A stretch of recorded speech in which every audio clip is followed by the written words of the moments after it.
It's really exciting that we have a whole day for this topic, and I'm very honored to be here among some of my mentors, Dr. Ivanchev, Dr. Baumgartner, and Dr. Lee, Dr. Yakes, who I've not met.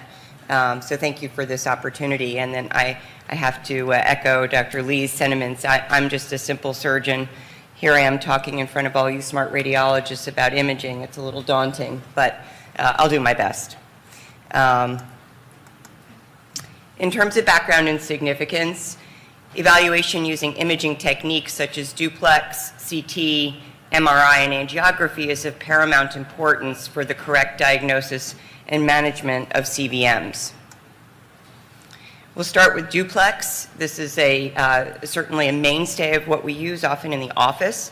High flow malformations are characterized by multidirectional flow and high amplitude with spectral broadening, while low flow, such as venous and lymphatic, reveal either mixed venous waveform in the case of a venous malformation or the complete absence of flow in the case of a lymphatic, and the compressibility can be identified as well.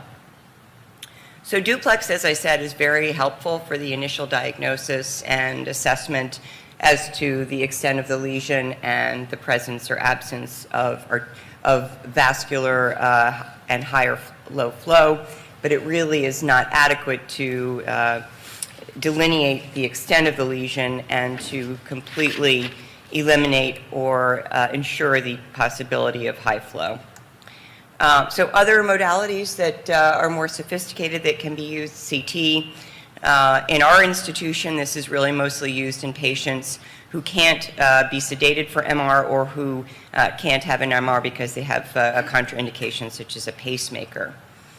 CT also can be useful in imaging bone, which isn't seen well on MR. Here's an example of a CTA with a high flow lesion, and you can see that it does delineate the anatomy, but it doesn't give you flow characteristics and the hemodynamic information that you need to assess patients with complex vascular malformations, as we'll see. So moving up the food chain, so to speak, we get to conventional MRI. Conventional MRI typically gives a bright hypersignal on the T2 weighted spin echo sequences that delineates the extent of the malformation through the involved tissues. So this means that it shows the relation between the lesion and the normal vascular and non-vascular structures and gives you good soft tissue definition. This is really critical. You don't get this with ultrasound. You don't get it as well with CT, and you certainly don't get it with angiography, and this is one of the reasons that we love MRI. So again, we're talking about conventional MRI here, and here you can see in a